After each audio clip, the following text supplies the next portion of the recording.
And we are live, guys. Welcome to another live stream from Men of High Value channel. My name is Joseph Darling. Today we're actually going to do a small little reading of one of the most important documents that I've ever read in my lifetime. It was written in 1976, or spoken, and it was written by a man named Ezra Benson, which was a leader in the agricultural. I think it was the Minister of Agriculture in America at the time, 1976. And what I want to share with you guys is the big picture of the Men of High Value movement. Okay, because you guys come on, and you check out the channel, and it's like, oh, semen retention, and being able to learn about how to understand women and masculinity and femininity and all that stuff. And what does that have to do with the big picture of the Men of High Value movement? What does that have to do with the proper role of government? I'm going to explain all of that in today's video. Make sure you watch until the end. Make sure you like the video and also share it with others, because this is a movement. As a movement, it is required to become bigger and bigger in order to achieve its ends. If it dies off with me, then it is nothing. It was worthless, right? The goal is to create a movement that will eventually change the world, to create heaven on earth, really, in my opinion, in order for families to be able to live together happily ever after. Not only as families, but in communities, etc., etc. So anyway, I'm going to go directly into this article, and you guys can comment down below, give me some thoughts about what you think as well on this whole subject. The reason why I'm reading this now, just to quickly again, is to explain to you what's happening on a political scene today. Like, what's happening on the scene? There's so many political things happening, and you know what they all are. You've been watching the news, you've been checking out Facebook, and you know what's going on. However, this article will explain everything. Okay, so let's start first with since God created man. Okay, so we're going to read from here first. Since God created man with certain inalienable rights, and man in turn created government to help secure and safeguard those rights, it follows that a man is superior to the creature which he created. Man is superior to government and should remain master over it, not the other way around. Even the non-believer can appreciate the logic of this relationship. So, God created man, man created government, meaning man, us, should have power over the government, and the government should serve us as the people, but not to support us. We support the government, but the government should not support us. We are responsible for our own lives, but we give government certain rights over our lives for a specific purpose. Let's see what it is. A government is nothing more or less than a relatively small group of citizens who have been hired, in a sense, by the rest of us to perform certain functions and discharge certain responsibilities which have been authorized. The government itself has no innate power or privilege to do anything. Its only source of authority and power is from the people who created it. Meaning, we're the ones who give the power to the government. The moment government begins to attack us and begin to try to steal from us, it's a problem, because we did not ask government to do that. Well, but the people do. Yeah, but there's a problem behind that. Let's keep going. Keep in mind that people who have created their government can give to that government only such powers as they themselves have. They cannot give that which they do not possess. In a primitive state, okay, so let's say there's no government at all. A primitive state. He says, there's no doubt that each man would be justified in using force if necessary to defend himself against physical harm, against theft of the fruits of his labor, and against enslavement by another. Makes complete sense, okay? If there's no cops, no law, no nothing, there's no government, I should be allowed to defend myself, my life, my property, and so that I'm not a slave to someone else. Okay, that just makes sense. He continues, indeed, the early pioneers found that a great deal of their time and energy was being spent defending themselves, their property, and their liberty. For man to prosper, he cannot afford to spend his time constantly guarding his family, his fields, and his property against attack and theft.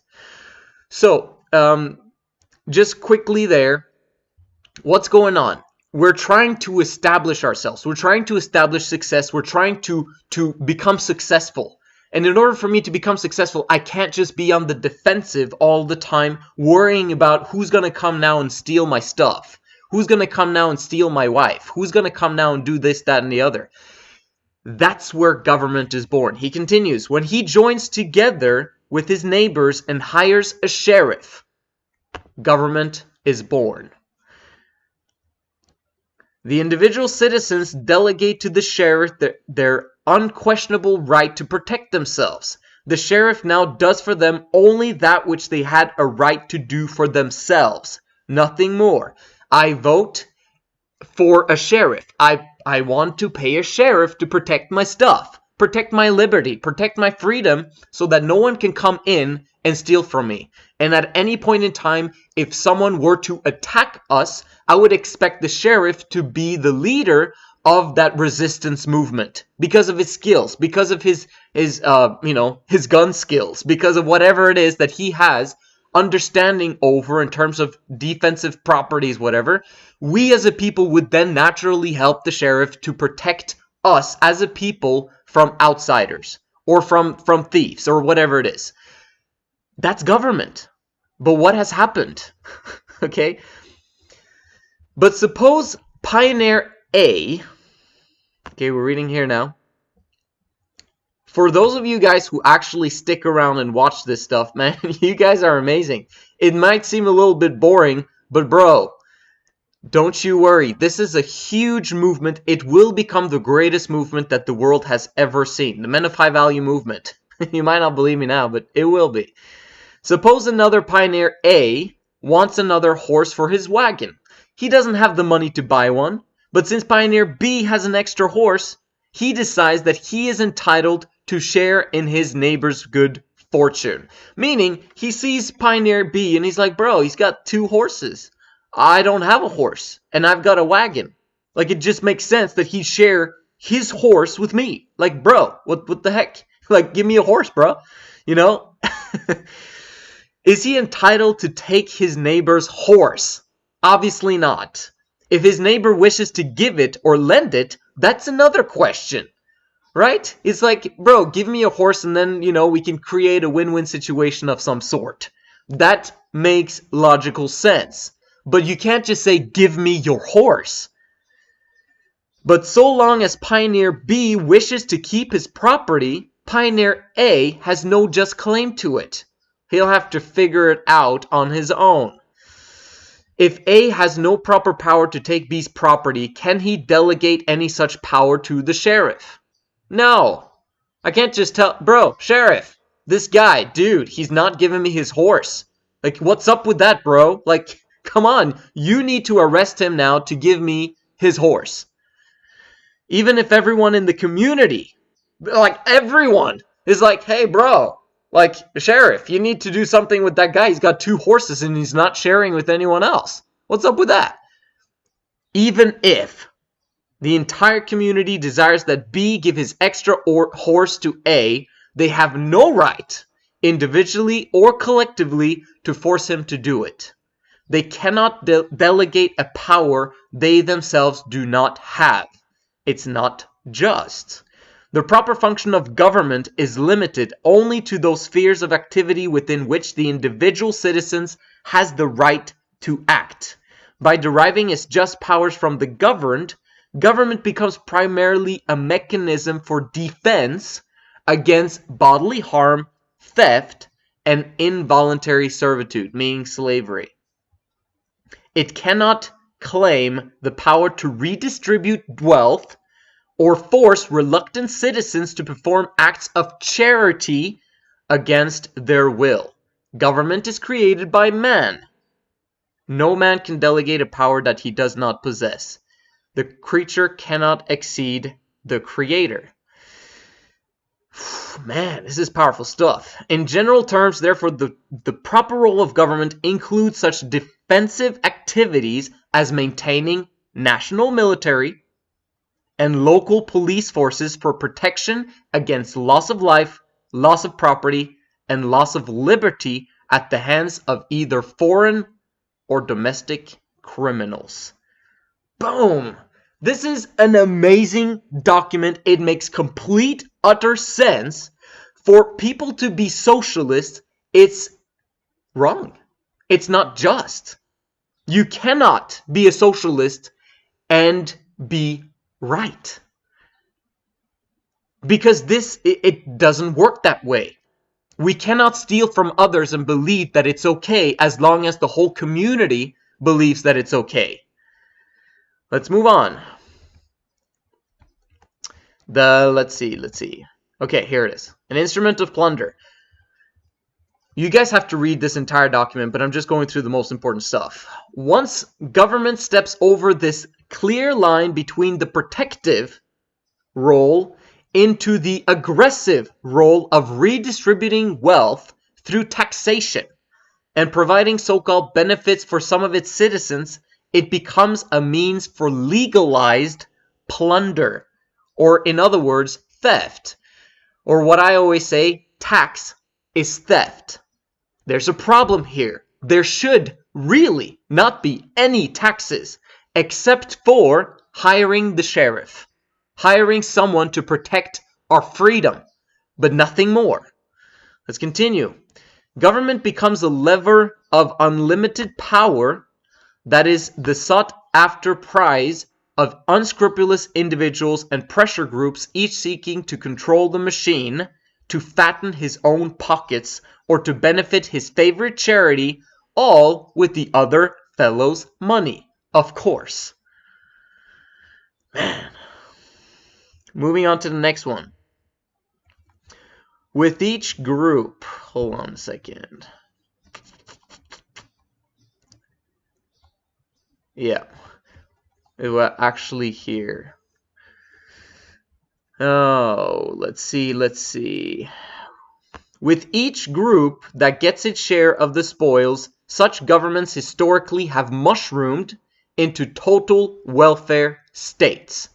Once the process begins, once the principles of the protective function of government give way to the aggressive or redistributive function, meaning welfare, then forces are set in motion that drive the nation towards totalitarianism.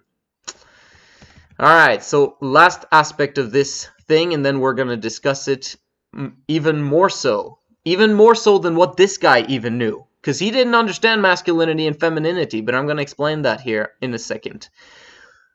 The principles behind America's prosperity can be reduced to a rather simple formula. 1. Economic security for all is impossible without widespread abundance. You cannot have a welfare state unless there is abundance of some sort. If everyone is poor, then everyone's poor. What are you going to do if everyone's starving? There's nothing to redistribute. Like, if no one has any bread, there's no bread to go around. Right? So economic security for everyone as a people, it's impossible unless we all have abundance, or at least people have abundance in society in general. So number 2, abundance is impossible without industrious and efficient production. Number 3, such production is impossible with energetic, willing, and eager labor. I'm gonna repeat that one afterwards, but let's go to number 4. This is not possible without incentive. And number 5, of all forms of incentive, the freedom to attain a reward for one's labors,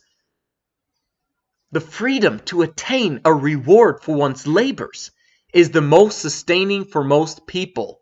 Sometimes called the profit motive, it is simply the right to plan and to earn and to enjoy the fruits of your labor. Capitalism, isn't it?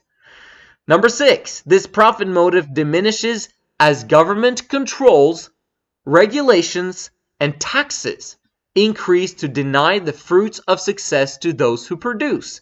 Eventually, you'll come to a point, this is what's called the Laffer curve. If you haven't heard about that, it's basically how much can you tax the people until the point where they're not motivated to do anything anymore and they basically will stop working. That's called the Laffer curve. It was implemented in the Reagan era. And it's ridiculous, really, to think that we had to come to that point. Whereas, like, how much can we tax the people without the people not being motivated anymore to do anything? Laffer curve. My gosh. And number 7, therefore, any attempt through government intervention to redistribute the material rewards of labor can only result in the eventual destruction of the productive base of society, without which real abundance and security for more than the ruling elite is quite impossible. I'm going to end there with that article, so you're going to get my face. Okay, let's see here. So what does this all mean? Why am I reading this stuff for you guys? Because this is crucial for the movement, for the Men of High Value movement in creating heaven on earth in the long run.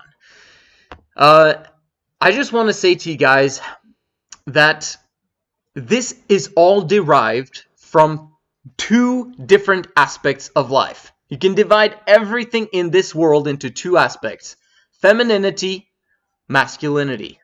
Men, men and women. Nature has it in such way that women were designed for femininity. Men were designed for masculinity. If men become masculine, we become attracted to the opposite gender. When we're feminine, meaning powerless, vulnerable, not having needing others in order for us to succeed, femininity, then we're not really attractive for the opposite gender anymore. If there's no attraction, then that's a problem.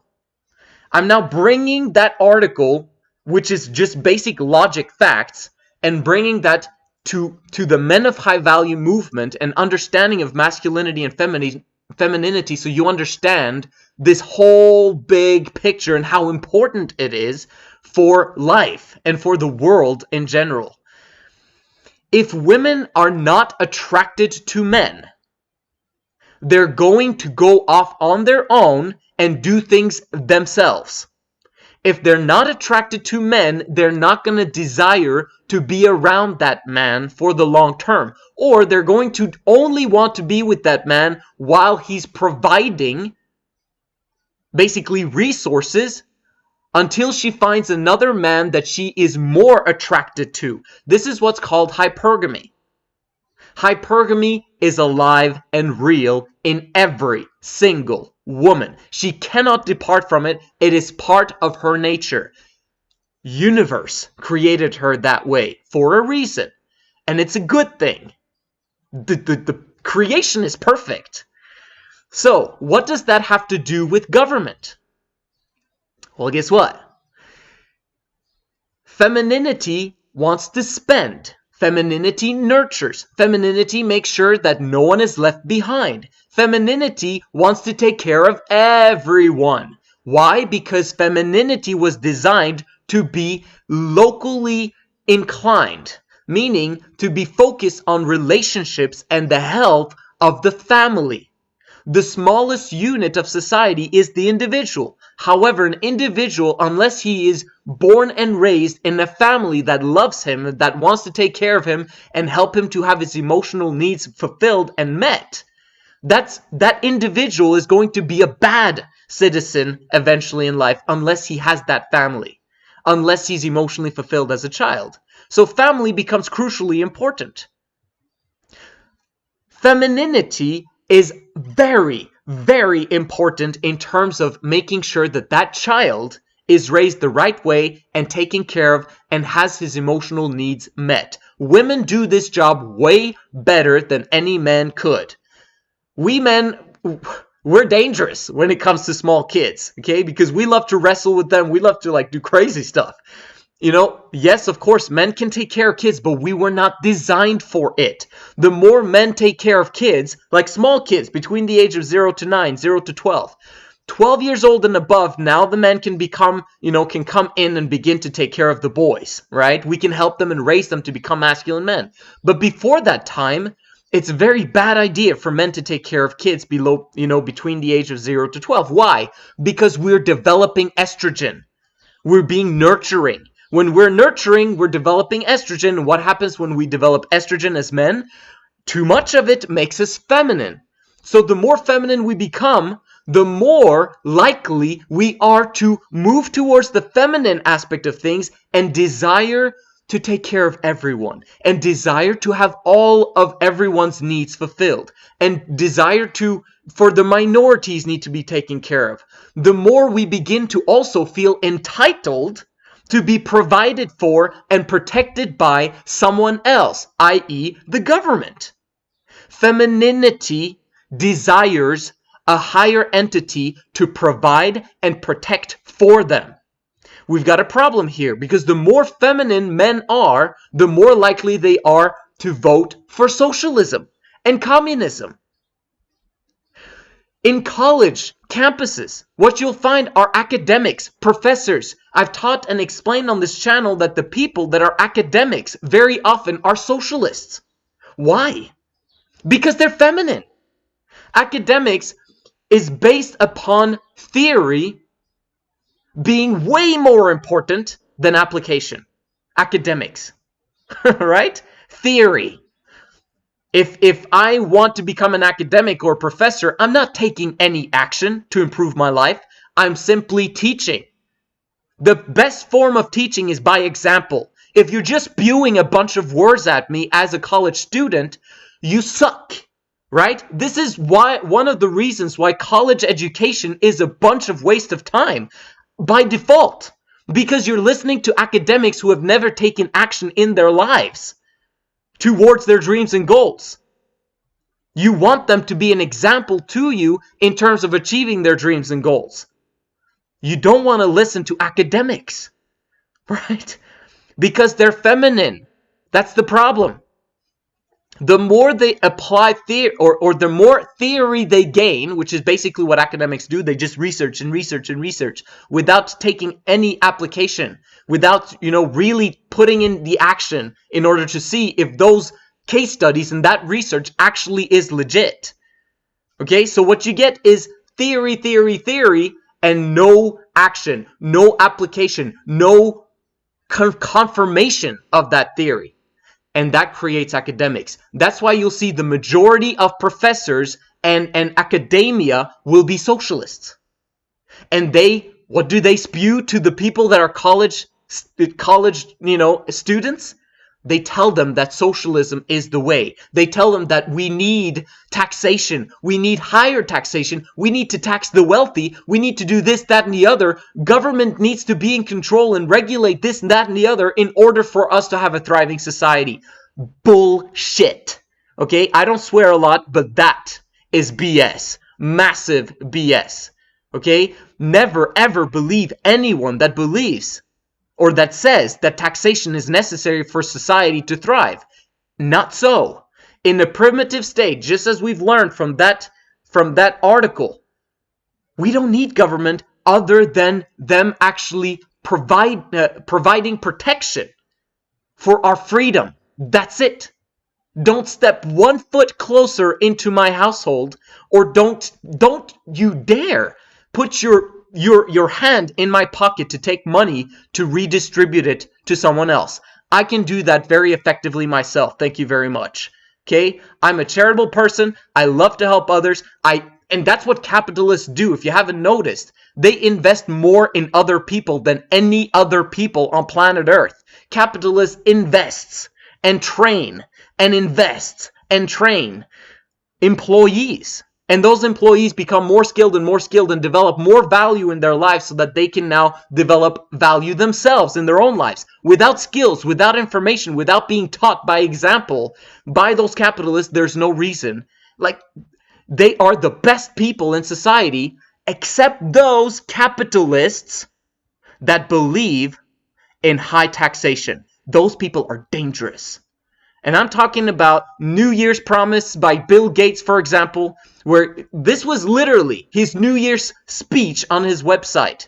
The New Year's speech on his website of Bill Gates was, let's tax the wealthy. We need higher taxation. It is critical that we massively tax the wealthy. There's a huge problem with that. And his friend, Warren Buffett, I'm just speaking it the way it is, and Google and Facebook and all of those guys desire regulation. They desire higher taxes. Why? Because they don't pay much of it. Okay? They want regulation so that competition cannot be firmly established. The more laws and regulations the government puts in place, the worse it becomes for capitalists. The average capitalist, the small up-and-coming capitalist, he's the one that will never, or that it's extremely difficult and hard for him to establish himself as and put a foot in whatever industry he desires because of the laws and regulations put in place by government, whereby people can sue each other and the government can come in and take your profits. There's just so much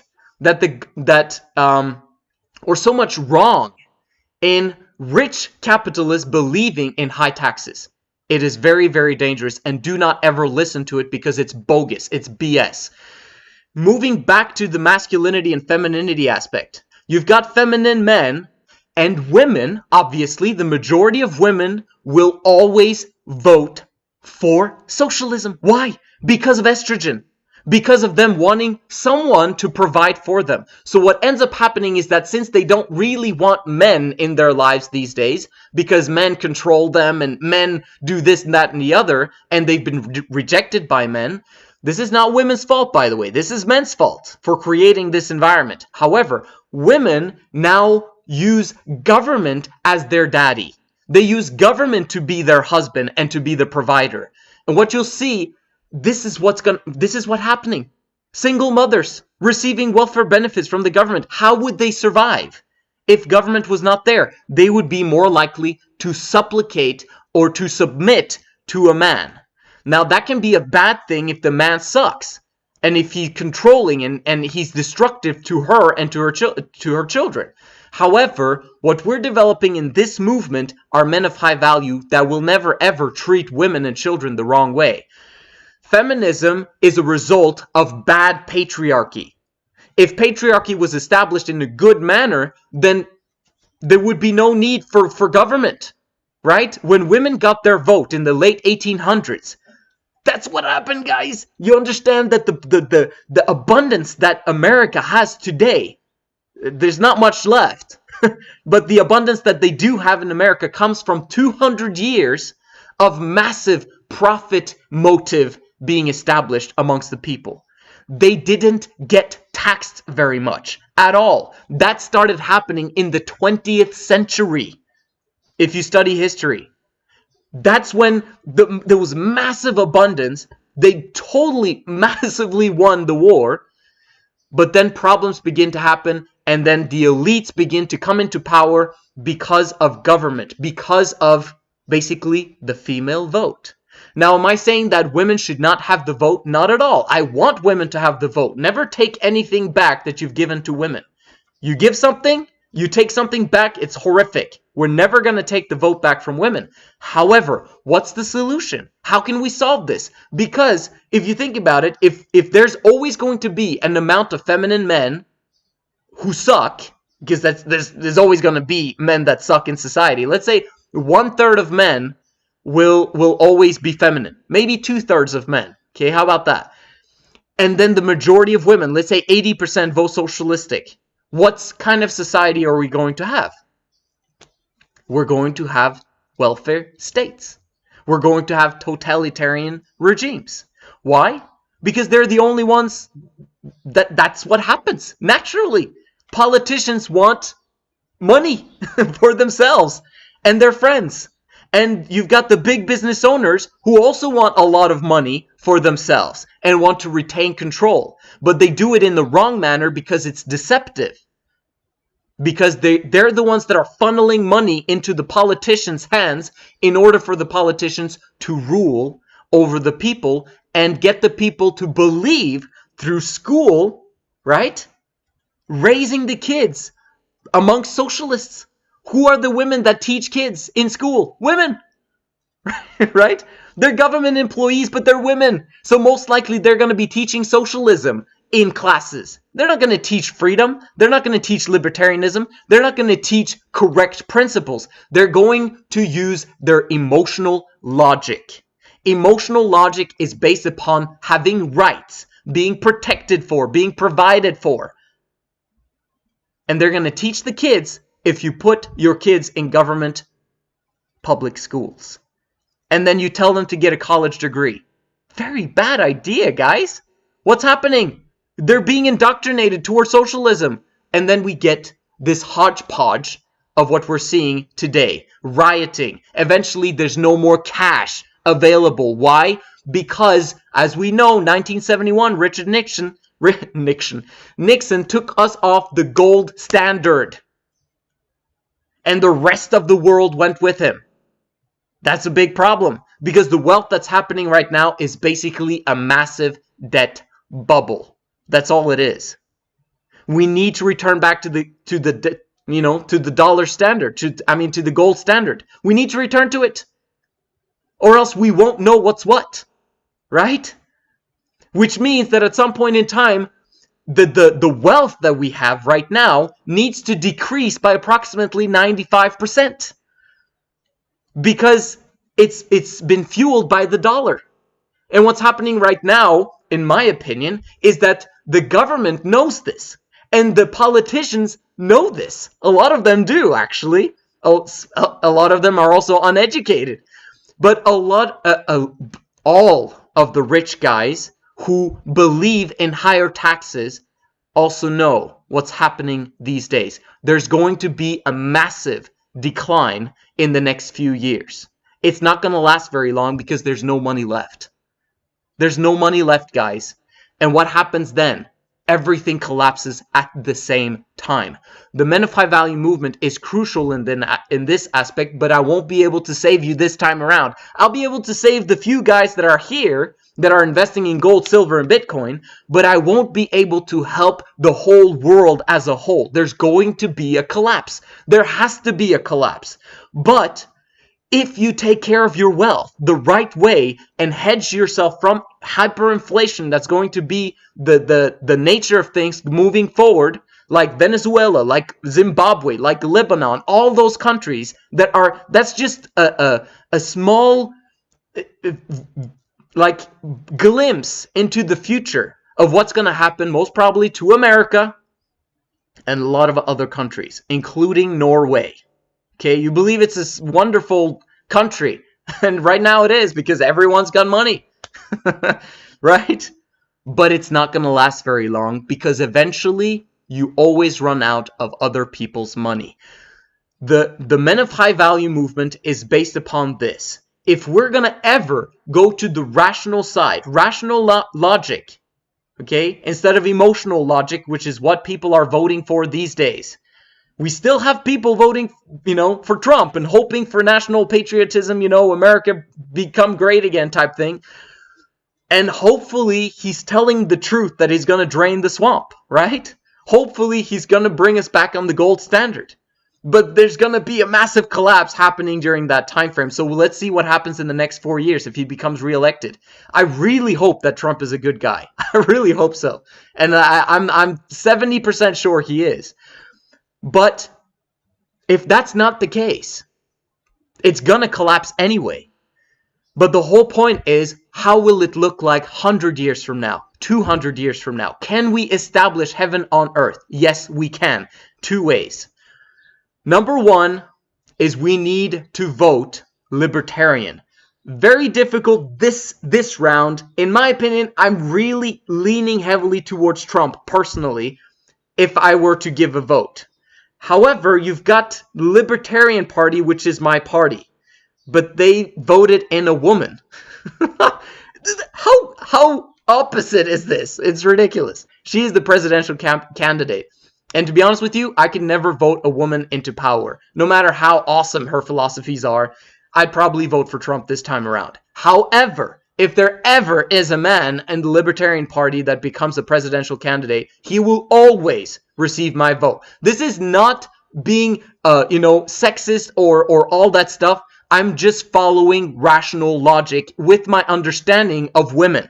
I understand women. I understand that if they control themselves too much, they won't be able to control themselves. Meaning, if you put a female president in power, she's gonna try to control herself a lot. Okay? And if she controls herself too much, she's not going to be able to control herself. So is she going to be able to achieve the purposes of a libertarian president the way that we desire it to happen? Probably not. So I'm just explaining it the way I'm looking at it. Number one, libertarianism, however, needs to be established throughout all of the people. This is impossible in today and age because of monogamy. Monogamy is the problem. Why? Because monogamy, by default, makes men feminine and women masculine. But women don't become completely masculine. They end up becoming hybrids. So they become masculine, but also retaining the feminine aspect of voting for socialism.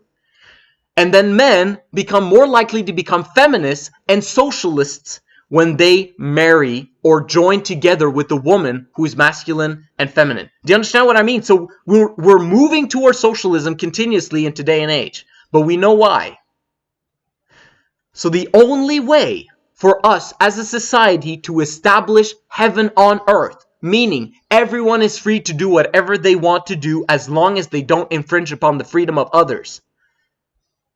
And the law that is in place is just a few key minority laws. Really, just one. The law of cardamom. Okay, you probably haven't heard about it, but there's a Norwegian book that was written by a fantastic author, a children's book about robbers in Cardamom City. If you haven't checked it out. But there's a fantastic quote there, and it basically goes like this. As long as you are nice, you can do whatever you want. And that's pretty much what I'm teaching as well. There should be a few minority laws, and that's it. That's it. As long as you don't inflict or infringe upon someone else's freedoms, you should be allowed to do whatever it is that you want. Yes, that includes gay marriage. That includes whatever it is that people want to do with their lives. That includes, like, you name it. Abortion, like everything. Why? How can I be so free? Why am I not conservative? I should be conservative because I believe in God and I believe in the universe and all that. The universe is perfect.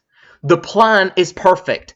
We all move towards truth, but the only way that people move towards truth is if they are free, allowed their freedom. Because the moment people are free, they will begin to learn what is correct and what's not. If we say that this is not allowed and this is not allowed, then suddenly people come in and say, well, then we need to have taxes and we need to have this. You cannot pick and choose between laws. That's why I'm not against, that's why I'm pro-life, but I'm pro-choice as well. Okay? I'm the middle ground here. I'm pro-patriarchy, but I'm also pro-feminism in the sense that women should have their freedom. No one should be told what to do if they don't want to do it. Ever. It's not correct. And the only way that we can move towards heaven on earth is if people choose to educate themselves on what's right and what works. The definition of truth is that which works in the long run and in the big scheme of things. This is the big picture, guys. And the Men of High Value movement is all about establishing 3 girls in love society. And for that to become the mainstream, for all men everywhere to be able to apply that principle, what will happen? You get one man a man of high value who leads amazingly as a patriarch in his home. The 3 women will not go out into the workforce. They will be living an abundant, luxurious lifestyle and will have no desire for the government to steal their man's half of his money. What do you think they're going to vote for? They're going to vote for libertarianism. Boom. 3 votes. 4 votes in that home goes towards establishing heaven on earth. Freedom for everyone. Do whatever you want as long as you don't inflict upon my freedom to do whatever I want. Do you understand this whole process? It's all logic. Everything is sewn together. And this I learned, yes, from this fantastic article from Ezra Benson. But number 2, the moment I understood femininity and masculinity and female dynamics, female nature, that's when I became ingrained in libertarianism. No one will ever take that away from me. I will live and die for that movement because of what I know. I don't care what happens to me. Do you understand what I mean? The only thing I care about is establishing heaven on earth because I know what's required. I know what's necessary in order to achieve that. And it's simply a logical, step-by-step process that we need to achieve. And it's an agenda, right? I've got an agenda with this movement. Of course I do. Everyone has an agenda or plan with their movement. However, my agenda is based upon freedom. Everyone can choose whatever they want to do, whenever they want to do it, as long as they don't infringe upon someone else's freedom. The way I talk, it sounds like I'm infringing upon someone else's freedom. Not so. Not at all. Everyone can be free to do whatever they want to do whenever they want to do it. If I speak badly about people, it's not my intention. They can choose whatever they want to do. They'll come around. They'll come around eventually. Everyone will figure it out. Okay? The truth, one day, everyone will know what the truth is. But some of us are exponentially moving towards the truth faster than others. So we will reap those rewards for having done so, for having been truth seekers. The truth shall set you free, guys. Truth, freedom, and family. There's nothing else. Those are the 3 pillars of the Men of High Value movement. I will not give up before this entire world has accepted 3 girls in love and seen the beauty of it. Just quick return back to what I said in the article, or what was said in the article about the motivation principle. What motivates men more than anything else? Sex. Women, right? Monogamy doesn't give you that motivation. Once you get a family where the sex is actually absolutely fantastic, and the women are absolutely obsessed with you on a continual daily basis and adore you and worship you the way that you are to be worshipped because you've taken action, because you actually are able to provide and protect them, because you're doing your role well. Man, can you imagine the motivation in men having those women? And only 1/3 of men, 1/3, have sexual access. Do you know what's going to happen? There's not going to be rioting in the streets because 1/3 of men, high value men, can easily take out 2 guys if necessary. And the law will be there in place so that no one infringes upon the freedom of others. Which means that our 3 girls in love society is going to be freaking beautiful. You're going to have 2/3 of men that are actually motivated to get access to sexuality because they have none. The only thing they can do is to wank and watch porn. Away. Fun for them, right? Suddenly there will be no players, ever. No one's going to sleep around with 1,000 women because they're not accessible. The best women are taken. Actually, all women are taken in that kind of society. If men stand up and set that standard that I will not accept anything else than 3 girls in love in my life, I'm free to choose how my love life looks like. I do not have to accept monogamy if I don't want to.